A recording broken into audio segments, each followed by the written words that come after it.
Flashpoint South China Sea is an interesting new game from GMT that takes a look at the political and economic conflict between the United States and China in the Pacific. Let's rebox this game here today on Legendary Tactics.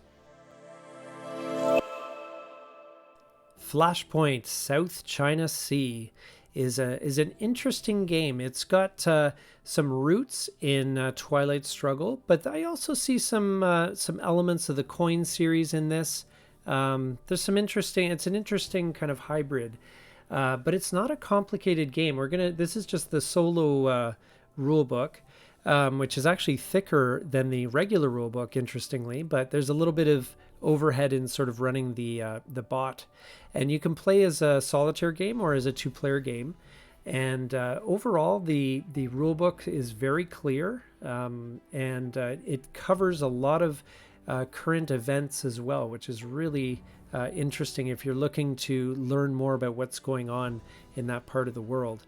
The components are all great. Of course, we got lots of wooden bits, which is reminiscent more of Coin than of Twilight Struggle, but we'll just suck these cubes and counters up. Now, there's not really a lot of them in the game, which is kind of interesting. Again, this is a game that plays in about half an hour or so, so there's not really a ton of pieces. There's a lot of cards. Now, you've got the solo bot deck, and you've got the scoring cards. And then you have the event cards, and there's a fair number of event cards. It's there's a lot of events to cover, and these are all people and headlines that are literally taken from the news today. So it's feels very contemporary and up to date, and just very interesting from that perspective. And we'll just put the shrink wrap back on the cards. I like to keep the dust off these things so they're ready to go for the next play. The overall board look, as you can see, it's kind of a muted color scheme, but I like that. I think it works very well, and I think overall there's plenty of space. The board's organized well. There's very little to be confused about or anything like that. It's a nice board. We'll just fold that up here. Overall, the game plays very smoothly. It's very easy to teach and very easy to pick up. The strategy isn't as obvious in my first couple 2, 3, 4 plays, but I'm hoping to get better at that.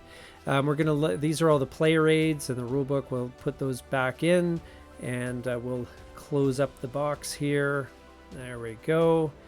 And once the box is closed, we'll put the shrink wrap back on the game to make sure that it's, again, I love to make sure these things are pristine every time I play, so we'll just put that right back on there.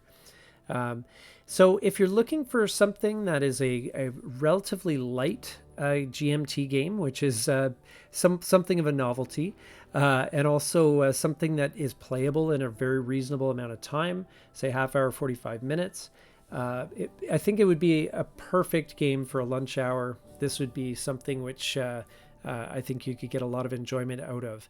I'm going to be doing some more coverage, including a solo playthrough, a 2-player game, a review, and all sorts of things. But for now, we're going to put this back in the box because, again, to keep it nice and pristine, we're going to need to make sure those packing peanuts are all in there to make sure that it's ready to go for next time.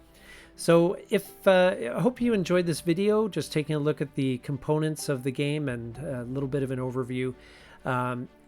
As I said, stay tuned. There will be more coverage of this game. Thank you so much for watching. This is Legendary Tactics.